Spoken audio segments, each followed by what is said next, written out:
Pues este curso lo hemos organizado los grupos del Sexteto, es decir, ARBA, El Soto, Ecologistas en Acción de la Comunidad de Madrid, Grama, Jarama Vivo y Liberum Natura. El objetivo es dar herramientas a personas que tengan interés en la conservación de los ríos, a entidades ecologistas y ciudadanas que están trabajando por la conservación de los ríos, y es darles información y herramientas para poder realizar esa labor de conservación y defensa del patrimonio natural. Bueno, a pesar de que hay muchas organizaciones ahora mismo que muestran interés en la defensa de los ríos, pero hemos visto, después de muchos años trabajando con algunas de estas entidades, y sobre todo a raíz del trabajo que estamos realizando dentro de la plataforma por defensa de los ríos madrileños y el río Tajo, de que los colectivos ciudadanos les faltan conocimientos o qué hacer, qué saber hacer ante la presencia de residuos en los ríos de sus términos municipales, de vertidos, de situaciones de construcciones que están ocupando el dominio público hidráulico o haciendo un uso indebido de las zonas del espacio fluvial. Nos han trasladado algunas de estas organizaciones la necesidad de que pudiéramos compartir el conocimiento que tenemos las organizaciones del Sexteto con estos colectivos, y por eso hemos desarrollado este curso. Desde hace unos años estamos impulsando una plataforma, que es la plataforma por los ríos madrileños y el río Tajo, que hemos hecho distintas movilizaciones en Madrid, en Toledo el año pasado, y había una demanda de las personas o de algunas personas que estaban dentro de la plataforma, que necesitaban pues tener más información, más conocimientos a la hora de enfrentarse con distintas agresiones que sufrían los ríos. Y bueno, pues ese es el porqué de esta jornada. El objetivo de la jornada es precisamente eso, explicaros cuáles son los distintos espacios que tiene un río, porque cada uno de los espacios se pueden hacer unas actividades u otras, tener eso un poco claro, y luego meternos en qué elementos tiene una denuncia ante las administraciones públicas, cómo hacer esas denuncias, dónde dirigirlas y qué hacer en caso de que no nos contesten a las denuncias, que es un hecho que por desgracia suele ser bastante habitual, ¿no? Y es pues dar herramientas para podernos enfrentar ante las agresiones que tienen los ríos. Una cosa importante es saber cuáles son las distintas zonas que tiene el espacio fluvial. Y eso es algo que a veces nos crea muchos líos, porque cuando vamos andando por un río, pues a veces nos vamos a encontrar situaciones que, dependiendo en qué lugar del río estén ubicadas, pues van a ser legales o van a ser ilegales, o van a requerir un tipo de autorización administrativa, y otras pues directamente no necesitan autorización administrativa, ¿no? Entonces, el territorio fluvial, tenemos aquí un río,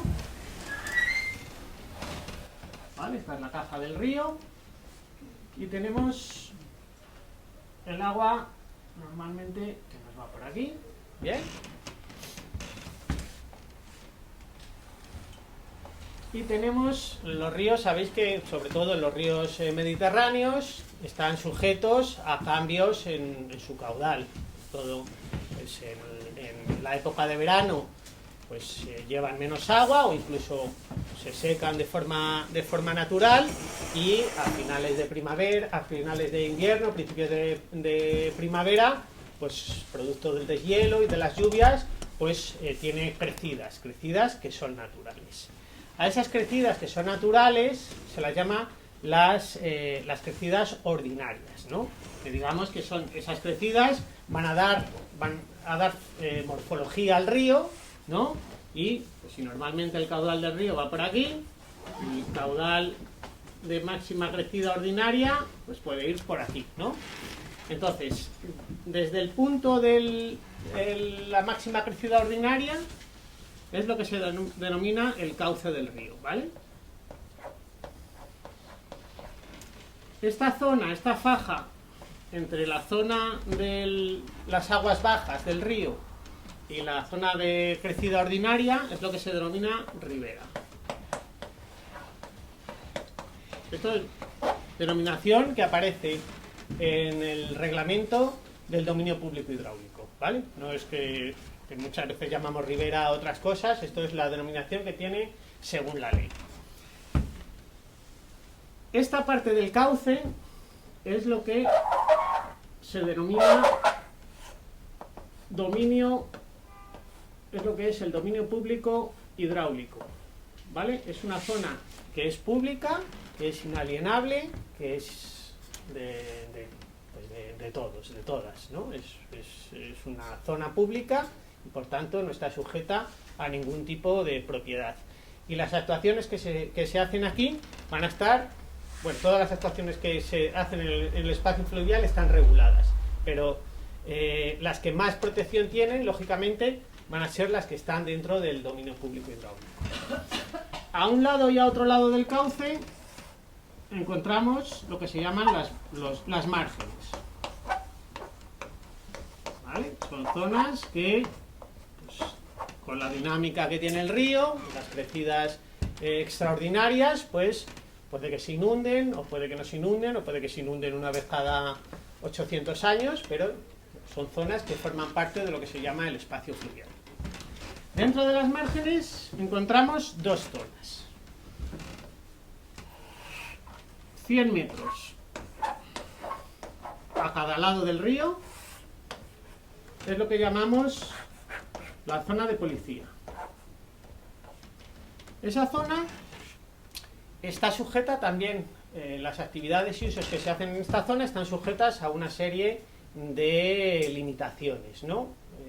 De forma genérica podemos decir que todas las actuaciones que se hacen en la zona de policía necesitan de algún tipo de autorización administrativa. ¿Bien? Dentro de la zona de policía, ¿vale? 5 metros a cada lado del cauce encontramos una zona que se llama la zona de servidumbre.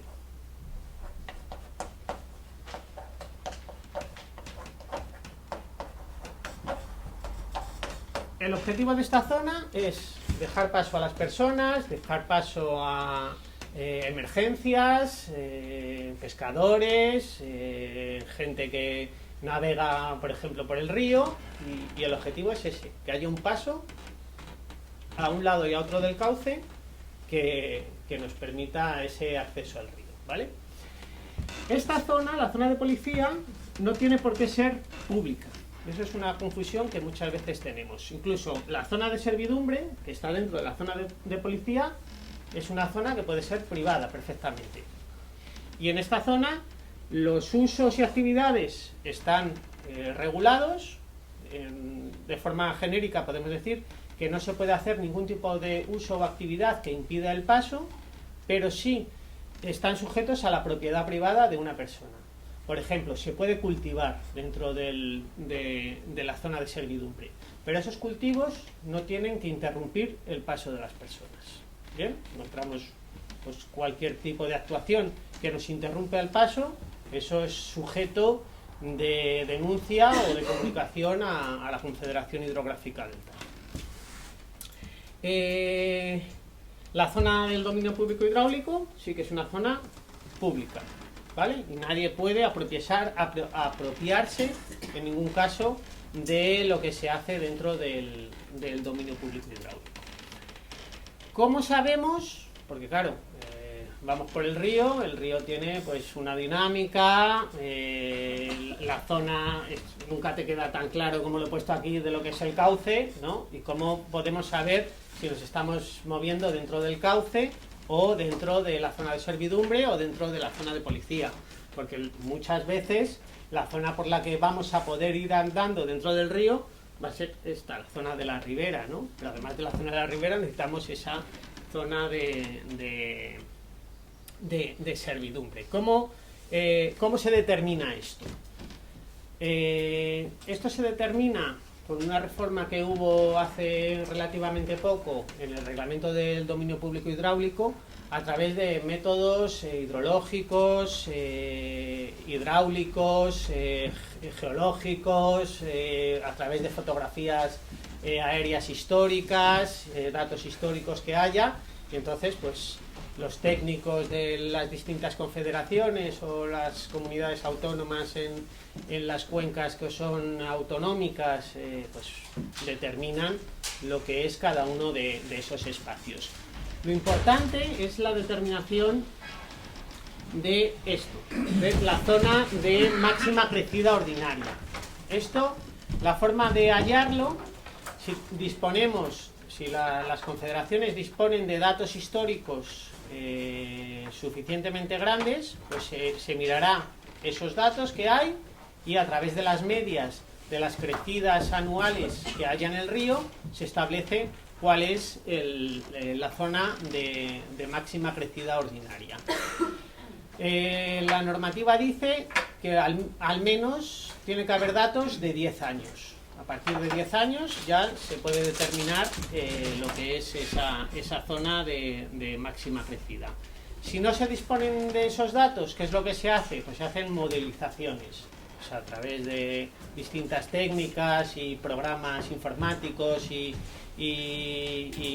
información que haya de cuál pueden ser los caudales que tiene el río y tal, pues se establece cuál es esa zona. Entonces, por parte de la Confederación Hidrográfica tenemos dos formas para saber si estamos dentro del dominio público hidráulico. Una es, existen zonas en las que se ha hecho un deslinde del dominio público hidráulico, es decir, a lo mejor lo habéis visto, os habéis fijado, suelen poner una serie de mojones, ¿vale?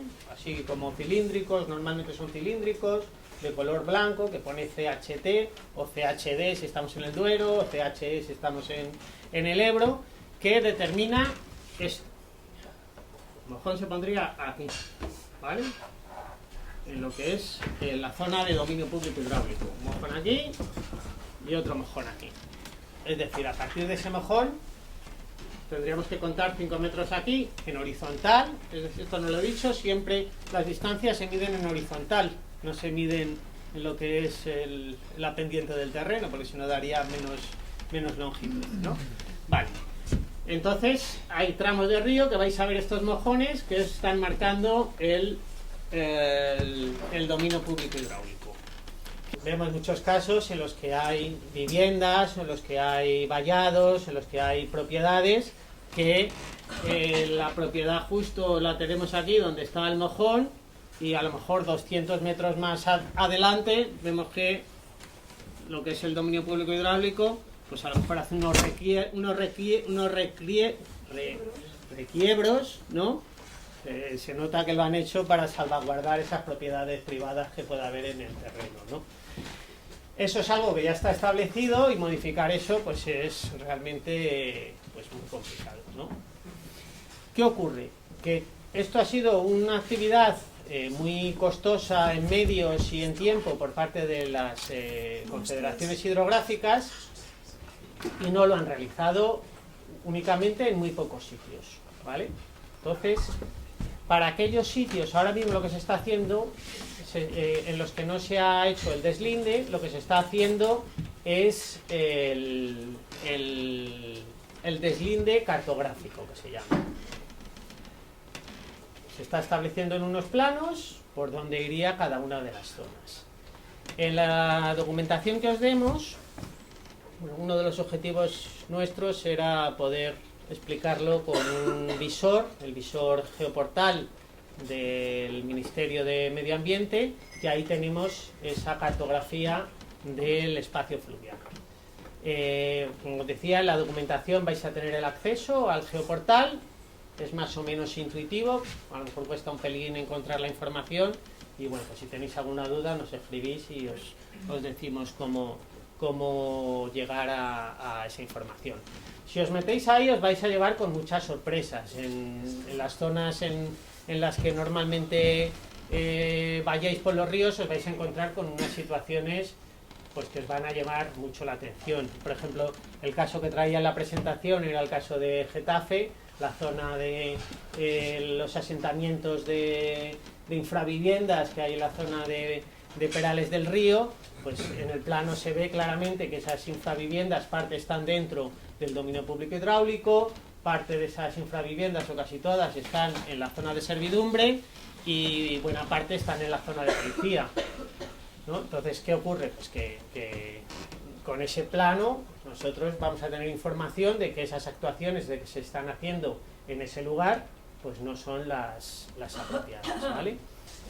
Dentro del espacio fluvial encontramos dos subzonas, o dentro de la zona de policía encontramos otra zona, que es lo que se llaman las zonas inundables, ¿vale? Las zonas inundables, que son, si esto era la zona de crecida ordinaria, pues el río pues tiene crecidas extraordinarias, ¿no?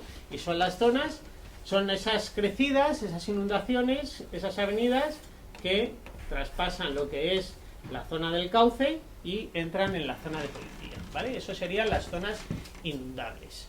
Para la determinación de actividades y usos, en la normativa se emplea la zona del tiempo de retorno de 500 años. Existen distintos mapas que te dicen la probabilidad de que exista una inundación en el periodo de 10 años, 50 años, 100 años, 500 años. Para la determinación de actividades, la que se cuenta es la mayor zona de inundación que se tiene estudiada, que es la zona de los 500 años, ¿no? Y los usos y actuaciones que se puedan hacer ahí están sujetos también a una regulación especial que vais a ver, bueno, en el reglamento del dominio público hidráulico en lo que es el artículo 9 y siguientes y el artículo 14 y siguientes, de memoria, están ahí especificados. Pero bueno, ahora veremos alguna de esas actuaciones. Entonces esta sería la zona inundable, ¿vale? Dentro de la zona inundable hay una zona que es la que más preocupación tiene por la seguridad que puede afectar a las personas y a los bienes, que es lo que se llama la zona de flujo preferente, ¿no? Zona de flujo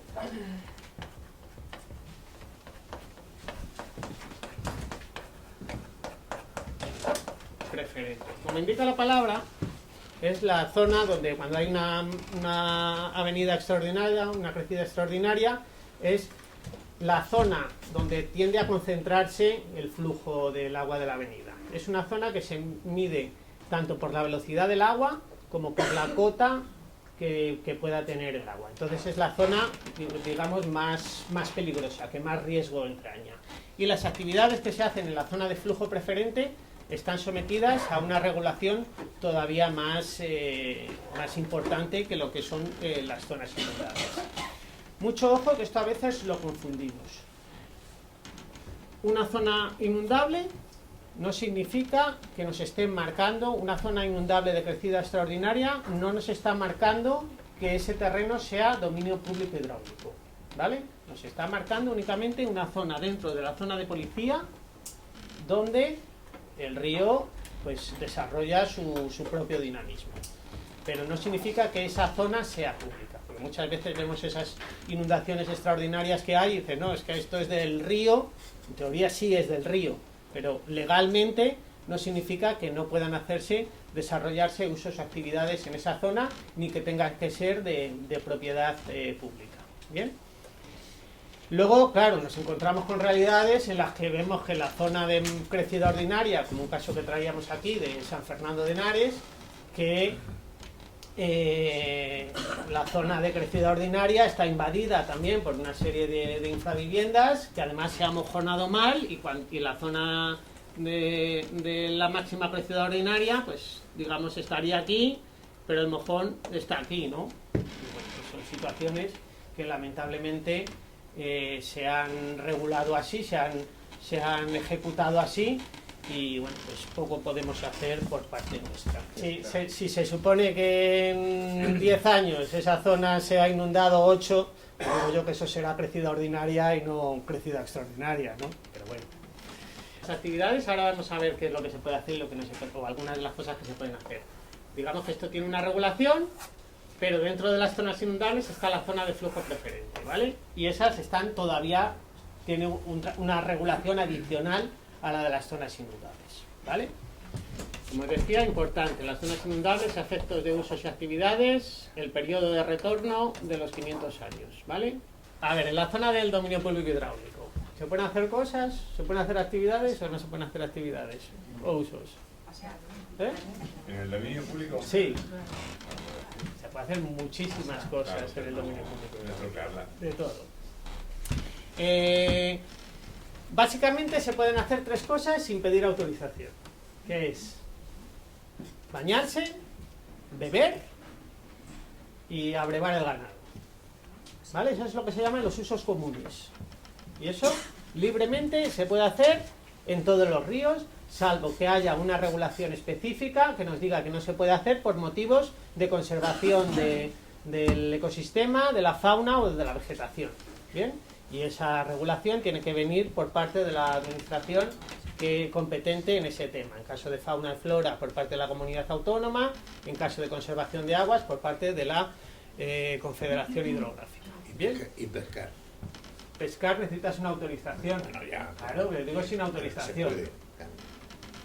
¿Vale? Entonces, sin autorización, esas 3 cosas las podemos hacer siempre, sin ningún problema. Beber, si os atrevéis a beber ahí, eso ya es cuestión nuestra, ¿no?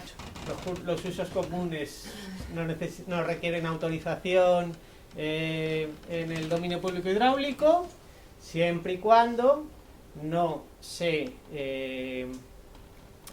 altere la calidad de las aguas, la cantidad de las aguas, los caudales, o se modifique el flujo de las aguas del río. Entonces, tú puedes llevar a tus ovejas a brevar al ganado, pero lo que tienes que hacer, lo que no puedes hacer es dejar las vacas en un arroyuelo con un caudal mínimo y que estén ahí todo el día y que estén contaminando el dominio público hidráulico. En caso de que viéramos eso, pues sería motivo de sanción por parte del organismo competente. Los tipos de autorizaciones que puede dar la Confederación Hidrográfica son 2 tipos de autorizaciones. Por un lado, las declaraciones responsables, que es como una cosa así como más light, para actividades que no van a suponer mucha alteración, y luego está la autorización, que eso tiene como una tramitación un poco más compleja y bueno, que piden más cosas, ¿no? Para las distintas actividades pues tiene unos procedimientos u otros, y eso están establecidos en el reglamento del dominio público hidráulico, y no hace falta que ni os lo explique porque tampoco me lo sé, ni que los veáis, porque a no ser que, yo que sé, pues que tengáis vacas y que queráis que pasten en el dominio público hidráulico. Cosas que necesitan declaración responsable, que sí pueden hacerse: la navegación, la pesca, los embarcaderos, el amarre de barcas y otros usos que no excluyan la utilización del recurso por terceros, es decir, que no suponga una merma de esa utilización por parte de otro. O sea, no te puedes llevar el agua porque eso sí que supondría alguna merma del recurso por terceros. ¿Y cuáles son estas cosas? Retirada de residuos, retirada de vegetación muerta, vegetación que impida el paso por debajo de los puentes, por ejemplo, el mantenimiento de las líneas de redes de electricidad, obras en puentes y azudes, el uso de pastos, etcétera. Esto se puede hacer, pero siempre con una declaración responsable por parte de la persona que lo vaya a hacer. Es decir, si nos encontramos que estas actividades se están haciendo en el dominio público hidráulico, ojo, a lo mejor ha habido una declaración responsable y se pueden hacer, pero lo que podemos hacer es dirigirnos a la Confederación Hidrográfica y pedir información si esas actividades tienen la declaración responsable. actividades que necesitan autorización. Son actividades o usos que por su especial intensidad pueden suponer o pueden afectar a la utilización de terceros del recurso del dominio público hidráulico, ¿vale? Entonces, pues bueno, esto ya son actividades mucho más complejas. Extracción de áridos, por ejemplo, aprovechamiento de la vegetación arbórea y arbustiva, cultivos, ojo, que esto es una modificación última del reglamento del dominio público hidráulico, y dentro del dominio público hidráulico se puede cultivar con una serie de condiciones, siempre y cuando no afecte a la calidad del dominio público hidráulico, pero bueno, esto es una cosa bastante complicada. Y es decir, a partir de ahora nos podemos encontrar cultivos no leñosos dentro del dominio público hidráulico que tengan autorización, ¿vale? Como norma general, si vemos un cultivo dentro del dominio público hidráulico, habrá que dirigirnos a la Confederación Hidrográfica y, ojo, esto no, en teoría,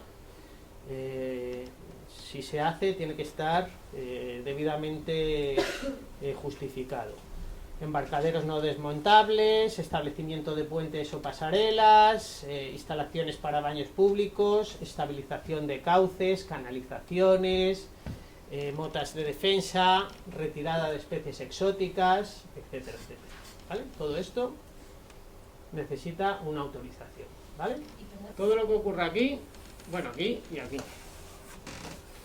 Donde nos estamos moviendo nosotros, que es en la cuenca del Tajo, el órgano responsable es la Confederación Hidrográfica del Tajo. ¿Bien? Si estuviéramos en una cuenca intracomunitaria, es decir, las cuencas de ríos que solo pasan por una comunidad autónoma, como las cuencas catalanas, algunas cuencas en Andalucía, esas, el órgano responsable es la comunidad autónoma. O algunas cuencas en Galicia sería la comunidad autónoma. Además, un uso permitido dentro del dominio público hidráulico es el vertido. ¿Bien? Para poder realizar un vertido al dominio público hidráulico necesita de una autorización que el órgano responsable le va a decir cuánta cantidad de vertido puedes hacer al año y en qué condiciones tienes que devolver ese agua al río. ¿Bien? Es decir, no todos los vertidos que vayamos a ver en un río son ilegales, como es lógico, porque si no, no podrían existir las depuradoras, ¿vale? Pero sí tenemos que, cuando veamos un vertido y vemos que lo que echa no es agua muy clarita y inolora, ¿no? ¿Os acordáis la definición del agua que nos daban de pequeños? Pues si no corresponde a eso, vamos a sospechar que la persona que está haciendo ese vertido no lo está haciendo todo de forma adecuada. Entonces, lo primero que tenemos que hacer es irnos al censo de vertidos autorizados de la Confederación Hidrográfica. En la documentación que os vamos a dar un enlace a ese censo de vertidos, y es un censo que me parece que se actualiza cada 6 meses o cada año, ¿vale? Y entonces ahí te aparece todo el que tenga autorización para los vertidos. Si vemos que un vertido no está dentro del censo, pues es que es un vertido ilegal, ¿vale? Y será motivo de denuncia a la Confederación Hidrográfica. Y si vemos que sí que está, pero lo que está echando no es un agua, unas condiciones adecuadas, pues también podremos informar y, bueno, pues la Confederación Hidrográfica podrá solicitar a esa persona qué es lo que está haciendo, etcétera, etcétera, ¿no? Dentro de las autorizaciones de vertido, depende del vertido que sea, depende de la cantidad que sea, tiene una serie de obligaciones respecto a la Confederación Hidrográfica, esa persona, y tiene que hacer unos análisis periódicos de la calidad de lo que está echando y tal y cual. Todo esto también es muy relativo y, bueno, las infracciones en lo que es la calidad de agua por vertidos son bastante frecuentes y podrían ser todavía mucho más frecuentes si por parte de la Confederación Hidrográfica dispusieran de más medios y más recursos para poder controlar todo lo que se produce en el territorio de la cuenca del Tajo. Y luego hay un tipo especial de autorización, pero que no se llama autorización, que son las concesiones. Es decir, una concesión se da para los usos privativos del agua: abastecimiento, regadíos, usos industriales. Bien, entonces ahí lo que está es un tipo de autorización especial que tiene su propia regulación dentro del reglamento del dominio público hidráulico. Es una cosa más compleja todavía, y ahí la persona está pidiendo a la Confederación Hidrográfica permiso para llevarse una serie de metros cúbicos de agua del río o del subsuelo para un uso que esté permitido. Bien, es decir, vamos a ir por la información de esto es más difícil encontrarla. Bien,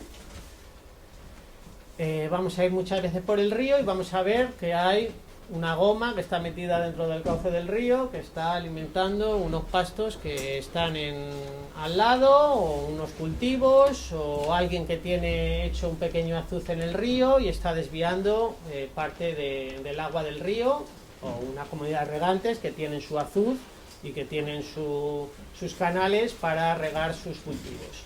Todo eso tiene que estar sometido a una concesión.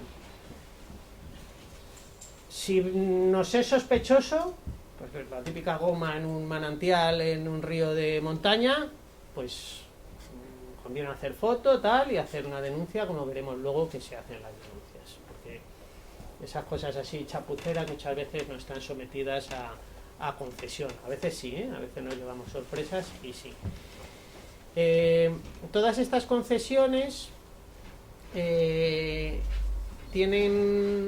se establecen en función del recurso que haya de agua que viene establecido dentro de los planes hidrológicos que se aprueban cada 6 años, ¿vale? Entonces ahí se ven las dotaciones que existen dentro de los distintos sistemas de explotación de la cuenca del Tajo, y se dice, pues en esta cuenca de explotación hay no sé cuántos hectómetros cúbicos disponibles para abastecimiento, no sé cuántos disponibles para regadíos, y en función de esa disponibilidad de agua, que en teoría no tiene que afectar a la calidad del ecosistema fluvial, pues va a servir para hacer todos estos usos, ¿vale?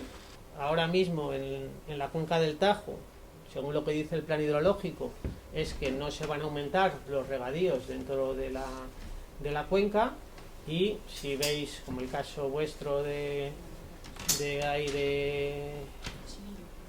los Silillos, se me olvidó, de Valdetorres, pues han pedido una nueva concesión para regadío, y dentro del sistema de explotación del Jarama no están contemplados ampliaciones de regadíos, ¿no? Entonces, bueno, pues esa concesión, desde nuestro punto de vista, no debería de darse por parte de la Confederación.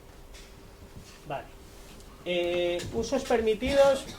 ¿Ha quedado claro los usos y actividades permitidos en el dominio público hidráulico? Vale, actividades y usos permitidos en zonas inundables y zonas de uso preferente, ¿vale? Esto lo mejor es que vayáis al reglamento del dominio público hidráulico, y ahí lo veis, artículos 9 y siguientes y 14 y siguientes, que va a bajar 9 bis, 9 tercia, 9 no sé qué, así, bueno. En las zonas inundables, aquí nos han metido una trampa en lo que es la legislación. En zonas inundables dicen que se regulan las actividades y usos para proteger a las personas y los bienes ante una inundación. Bien, está ahí todos de acuerdo. Y lo que dice la ley es, literalmente, en la medida de lo posible, no podrán realizarse una serie de construcciones, edificaciones, etcétera, etcétera. Pero ¿quién determina qué es en la medida de lo posible? ¿No? Si un ayuntamiento quiera desarrollar una zona urbanística dentro de una zona inundable, pues son ellos los que tienen que determinar en la medida de lo posible, ellos o el órgano que tiene la competencia última, que sería la comunidad autónoma. Entonces, bueno, eso es una trampa que te condiciona bastante a la hora de poder alegar ante un plan o ante una construcción dentro de lo que es las zonas inundables. La intención por parte del Ministerio es que no haya, sobre todo, pues construcciones nuevas en zonas inundables que puedan generar peligro. Entonces sí que te habla pues de eso, de que hay que mirar la cota, de que no suponga, la construcción que hagas no suponga un peligro para las personas, etcétera, etcétera, ¿no? Claro, luego todo eso, la naturaleza no se lee las leyes, ¿no? Y si viene una dana extraordinaria con un caudal que nadie ha previsto y se lleva a medio pueblo, pues se la ha llevado, ¿no? Bueno, yo creo que ante esto lo que habría que hacer es siempre, desde un principio de precaución, en las zonas inundables, no hacer ningún tipo de, por lo menos de edificación donde vivan personas o donde vivan animales. Todo lo demás, pues bueno, a lo mejor se puede ver caso a caso qué es lo que se puede hacer, pero por principio de precaución yo no dejaría que tuviera ninguna vivienda en una zona inundable, ¿no? En las zonas de flujo preferente, pues todavía, como decía antes, está todavía más limitado el tipo de construcciones que se pueden hacer ahí, ¿vale? En teoría, en las zonas de flujo preferente, que son suelo rural, pues está muy limitado y prácticamente no se puede hacer prácticamente ningún tipo de edificación. En las que están en suelo urbanizable sí que se pueden hacer, pero también viendo medidas de seguridad para las personas y los bienes, y siempre y cuando esa construcción no afecte al flujo de agua, ¿vale? O sea, esto no sabes cómo lo haces, ¿no? Pero bueno, siempre y cuando no suponga que estás impidiendo el paso del agua o que estés favoreciendo la inundabilidad de esa zona, ¿no? Como os decía, esto es un poco más complejo y los casos específicos te vienen en el reglamento del dominio público hidráulico y ahí los podéis ver, ¿no? Actividades y usos permitidos en la zona de policía. Vale.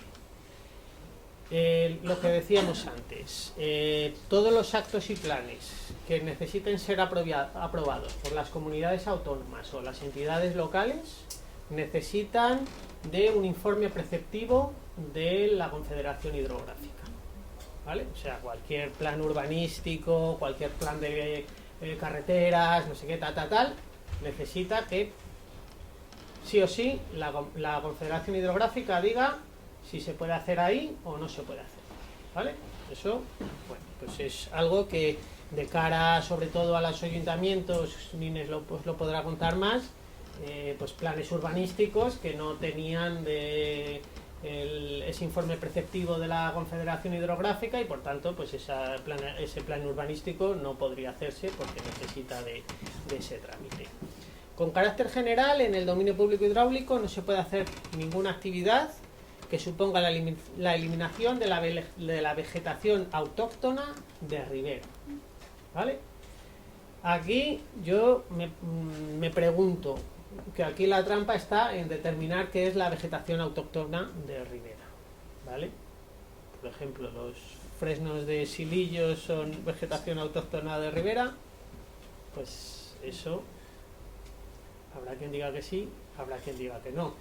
Yo lo tengo claro, ¿no? Pero que es una limitación que está ahí, pero tiene un cierto nivel de ambigüedad, ¿no?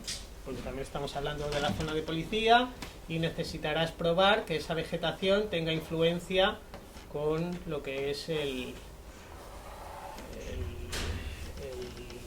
la dinámica del río, ¿no? Pero bueno, en principio no pueden quitar vegetación que sea autóctona ligada a la ribera de una zona de policía, ¿vale?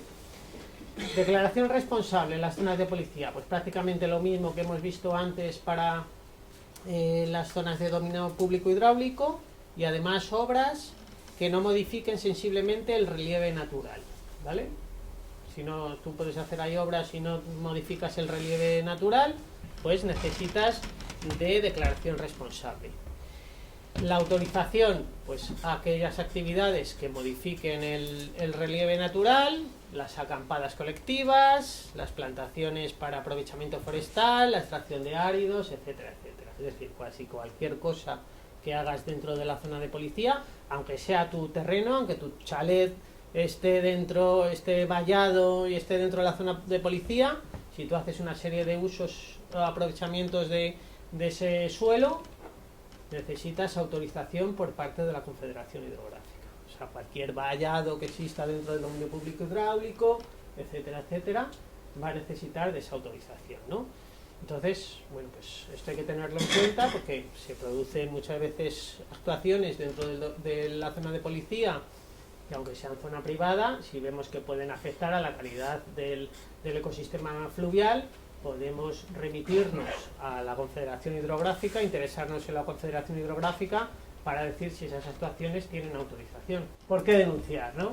Hemos visto qué cosas se pueden hacer, qué cosas no se puede hacer, pero ¿por qué tenemos que denunciar algo que esté ocurriendo en el río?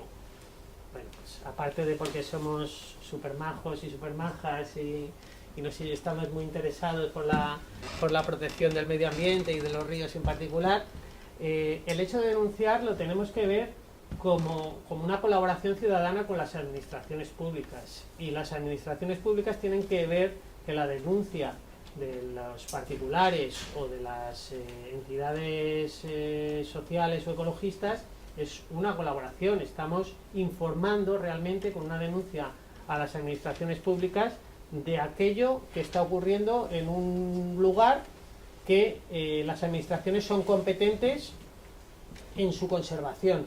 Entonces, digamos que les estamos ayudando en ese sentido, ¿no? Y eso es un poco la idea que tenemos que tener siempre a la hora de denunciar, que no nos estamos aquí, o sea, no es tirar los trastos a la Confederación Hidrográfica porque no estén haciendo lo que tienen que hacer o ante una comunidad autónoma, que muchas veces sí, pero tenemos que pensarlo desde esta perspectiva, de lo que queremos es ayudar para que los ecosistemas fluviales pues se conserven lo mejor posible, ¿no? ¿Qué es lo que tiene que tener una denuncia? Vale, una denuncia no es más que un acto administrativo que nos estamos dirigiendo a una administración pública para ponerle en conocimiento de una serie de situaciones y que nosotros además vamos a pedir una serie de cosas, ¿no? Entonces, como todo acto administrativo, está sujeto a una serie de requisitos y en el caso de una denuncia ambiental administrativa, pues son los mismos requisitos que cuando pedimos autorización para aparcar en nuestro barrio al ayuntamiento o cuando pedimos cualquier otra cosa, ¿vale?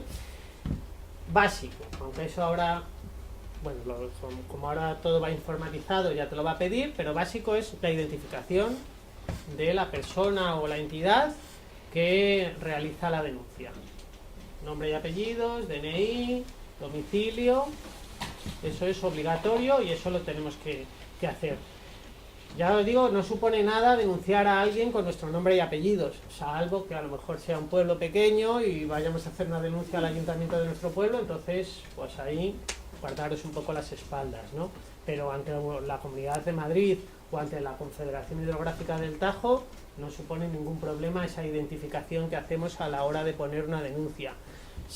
Eso en caso de que hagamos una denuncia de forma individual. Si lo hacemos respaldados con un colectivo, pues llamáis como siempre a Nines y Nines pone la denuncia y se parte la cara con todo el mundo.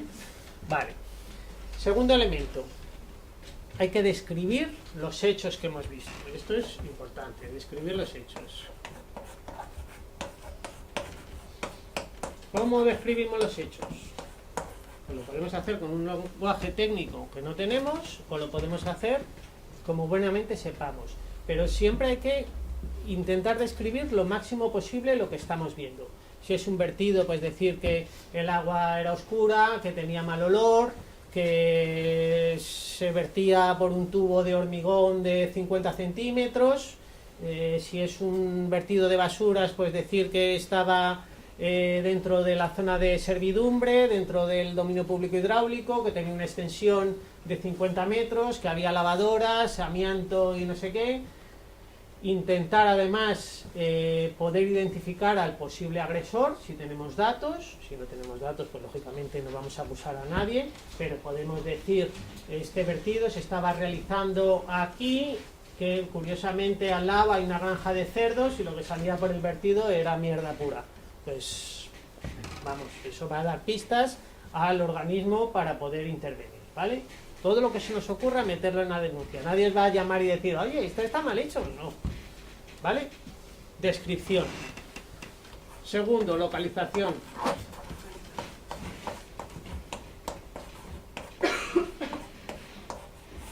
¿Cómo localizamos? Pues lo máximo posible que podamos ser capaces. Georreferenciando el sitio, que eso ahora es muy fácil, con vuestros aparatos móviles que tenéis, pues lo geolocalizáis y ponéis la geolocalización. Si además os lo curráis un poco más y cogéis un mapa y le ponéis un circulito a donde está el y lo pasáis a la denuncia, todavía mucho mejor. Porque no podéis imaginaros hasta dónde puede llegar la torpeza de algunos de las personas que se puedan encargar de localizar este tipo de agresiones, ¿vale? Tercer elemento, fotografía.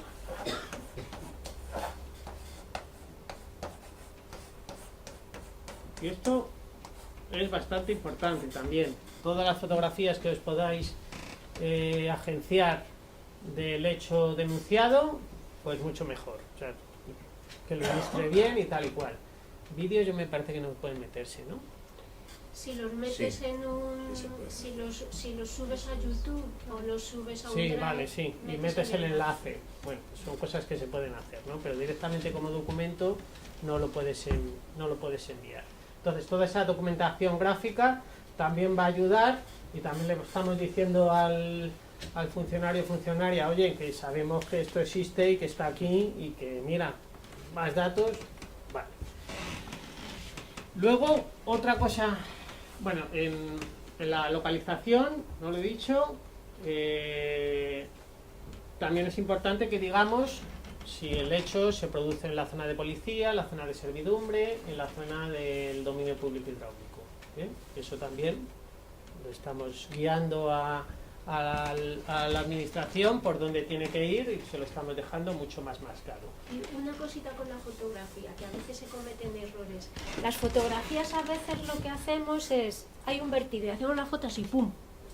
Y ese vertido puede estar en la calle Alcalá o puede estar en cualquier sitio. Entonces, además de hacer la foto a lo que sea, el vertido, el frigorífico, hay que tomar varias fotos de eso, del detalle, pero también alejarse y ponerlo, enmarcarlo en el contexto para identificar que si estamos diciendo que la granja tal es la que está vertiendo, se pueda deducir que efectivamente viene de ahí. Entonces, cuando se talan árboles, se hacen fotos del tocón. Hombre, del tocón, y aléjate un poco más, porque ese tocón puede estar en el retiro o puede estar... Entonces, aléjate para contextualizar que efectivamente, o sea, hay que coger del detalle, pero también alejarse un poquito, porque a veces se toman fotos que no nos sirven para nada, que no sirven para identificar. Efectivamente tú puedes poner la geolocalización y si la persona, el inspector o lo que sea quiere identificarlo, pues vale, puede ir, pero si arrancan si no dejan huella del tocón, si no, entonces siempre es conveniente detalle y luego alejarte para contextualizar lo que sea. Vale, otra cosa es saber si estamos en un espacio protegido, un espacio natural protegido, ¿vale? Porque no es lo mismo si a pesar de que el espacio fluvial tiene su propia reglamentación, si lo que estamos haciendo está dentro de un espacio protegido, un parque regional o una zona red natura, tiene además su propia regulación y los usos y actividades que están permitidos y los que están prohibidos. Entonces, también a través de los mapas, bueno, en la página web de la Comunidad de Madrid hay información y los enlaces creo que también os los vamos a dar. Entonces es información también relevante que podemos incluir.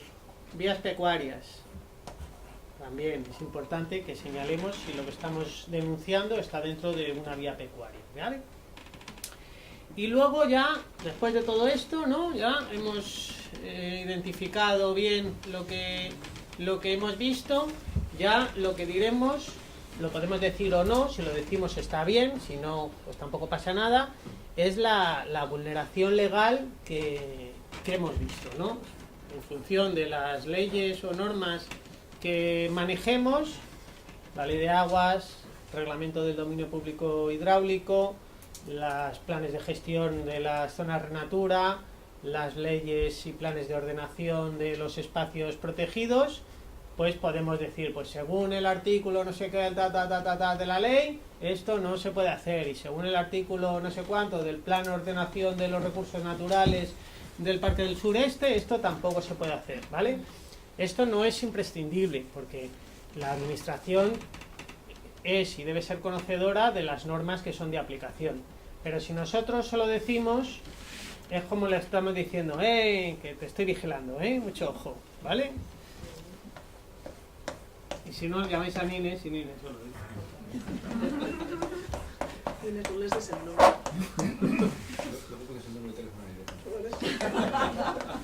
Vale, y una vez hecho esto, ¿qué es lo que decimos?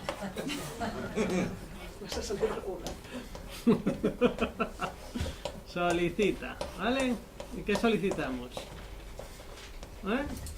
Pues uno, que intervengan, ¿vale? La intervención de la administración, o sea, que se ocupen de esto.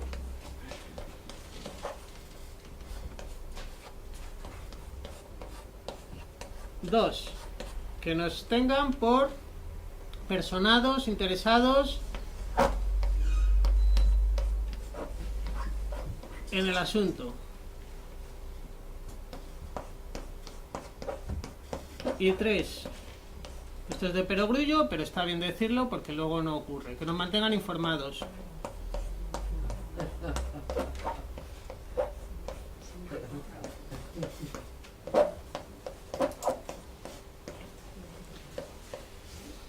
O sea, esto no tendríamos que ponerlo. Esto la administración estaría obligada a darte información sobre la denuncia que tú le estás trasladando, pero vamos a decirles que nos informen porque es que se les olvida bastante frecuencia, ¿vale? Y esto es lo que tiene que tener una denuncia. ¿Bien? ¿Alguna duda? O sea, que se puede denunciar sin conocer al presunto responsable. Sí, sí, por supuesto, Sí, claro, por supuesto. No, además, la mayoría de las veces no lo vas a conocer. Tú vas a ver un vertido de basuras en un río y pues a saber quién ha venido ahí, ¿no? Pero a lo mejor puedes decir, bueno, o sea, que a lo mejor te encuentras al camión echándolo y dices, el camión pone Construcciones López, que la matrícula es esta, pero si no tienes la suerte de ver eso, pues dirás, han echado aquí un vertido de amianto. Muchas veces no se sabe. ¿Qué administraciones son las destinatarias de las denuncias? ¿Vale? Todo lo que ocurra en el espacio fluvial, Confederación Hidrográfica del Tajo. O sea, dominio público hidráulico. Y zona de policía, a la Confederación, sea lo que sea. ¿Bien? Pero que tú pongas una denuncia a una administración no significa que no puedas denunciar el mismo hecho a otras administraciones porque también son competentes de lo que allí sucede. ¿Bien? Entonces, Consejería de Medio Ambiente de la Comunidad de Madrid. Si lo que estamos denunciando afecta a un espacio protegido, a vías pecuarias, está afectando a la conservación de la fauna y flora, Comunidad de Madrid, porque son los responsables. ¿Qué ocurre? En la Comunidad de Madrid, todo lo que sea del agua, todo lo que sea los ríos, dicen, eso es de la Confederación Hidrográfica. Pues no, porque también tienes tú la competencia en la conservación de esos espacios y sobre todo en las especies de fauna y flora y los hábitats, ¿vale? Entonces, Consejería de Medio Ambiente. Y si nos contestan eso, pues ya veremos qué hacemos, pero les vamos a decir, no, tú eres el responsable también de todo esto. Otro órgano al que tenemos que, o al que podemos dirigirnos, los ayuntamientos. En el caso de los ríos, si están afectados ríos en tramos urbanos, ¿bien? O el tema de residuos. Los residuos son competencia de los ayuntamientos.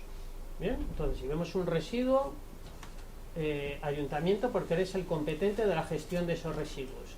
Si el residuo está en el dominio público hidráulico, en el espacio fluvial, informaremos también a la Confederación Hidrográfica, porque la Confederación lo que tendría que hacer es investigar de dónde ha salido ese residuo y para que sancionar y hacer que quien ha tirado el residuo se lo lleve.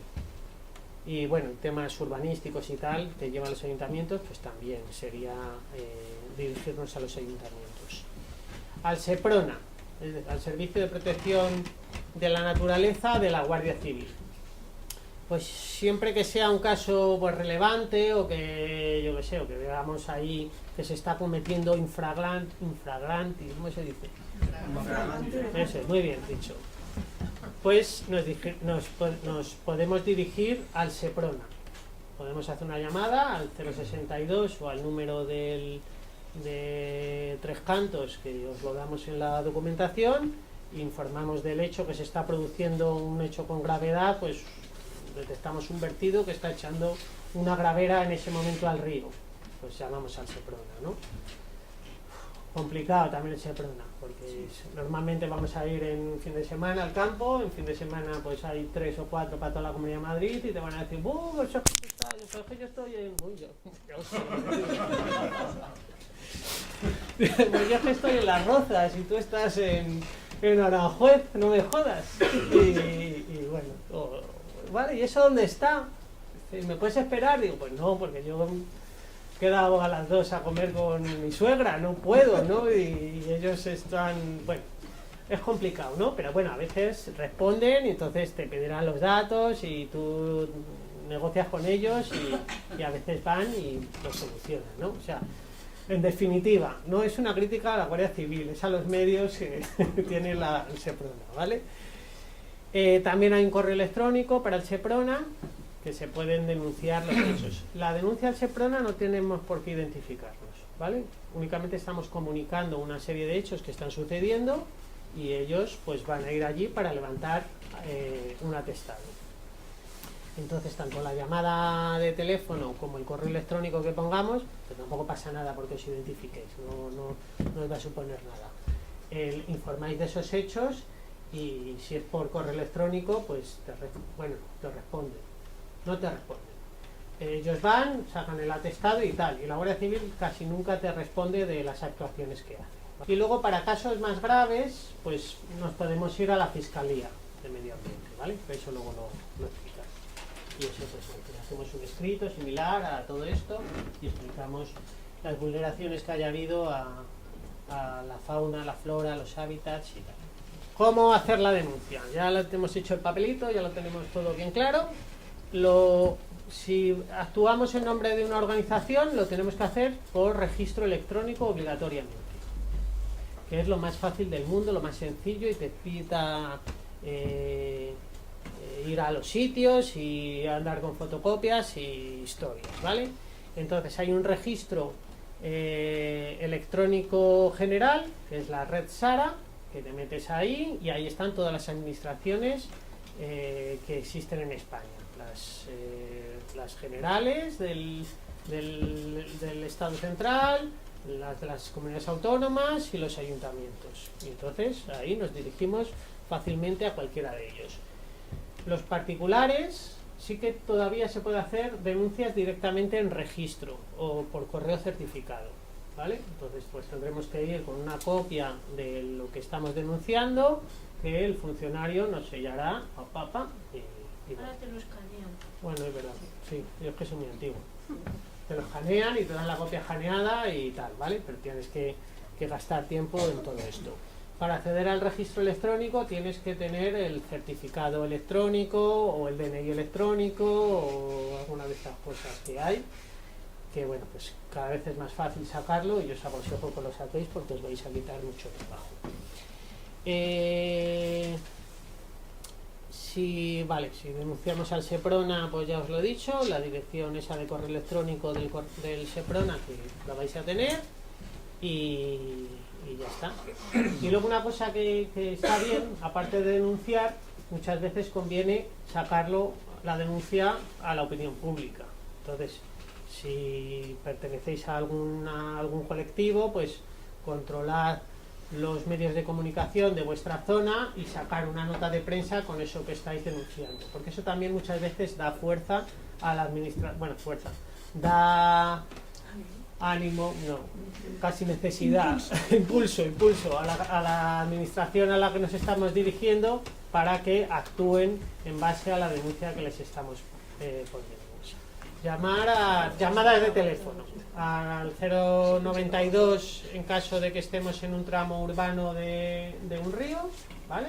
O que sea un tema de residuos, pero la policía local normalmente pasa de todo esto, o te dicen que no saben, o te dicen que ellos no son responsables, o tal. Llamada al Seprona, ya os lo he contado antes, y llamada a los agentes forestales de la Comunidad de Madrid, pues también, desde luego, pero te va a pasar un poco con lo mismo que el Seprona. Pues que no estoy, que no sé qué, que estoy en Cienpozuelos y tú estás en... De todas maneras, con el tema del Seprona hay que diferenciar. Si el que no conozca y busca el teléfono de Seprona, encontrará el 062. Si llamas al 062, alguien al otro lado te va a decir que es el Seprona, es un centro telefónico de la Guardia Civil. Entonces tú le dices, quiero denunciar esto, y ellos te preguntan dónde es, en qué término municipal. Y una vez que tú identificas dónde está ocurriendo algo, ellos te dicen que te mandan para allá a la pareja de Guardia Civil más cercana. Eso no es exactamente el Seprona, eso es una pareja de guardias civiles del destacamento de ese pueblo, nada más, pero no tienen la formación ni los medios, por ejemplo, para coger una muestra de agua en un vertido contaminante que tiene el Seprona. El Seprona está en Tres Cantos, también tienen delegaciones en algunas comarcas de Madrid. Nosotros en la documentación que os damos y en la presentación creo que también va el correo electrónico de Seprona, de Tres Cantos, y va también el teléfono. Entonces, si tenéis una necesidad de comunicaros con el Seprona, no llamar al 062 y llamar al Seprona, que tiene formación y tiene recursos. Es que eso es importante.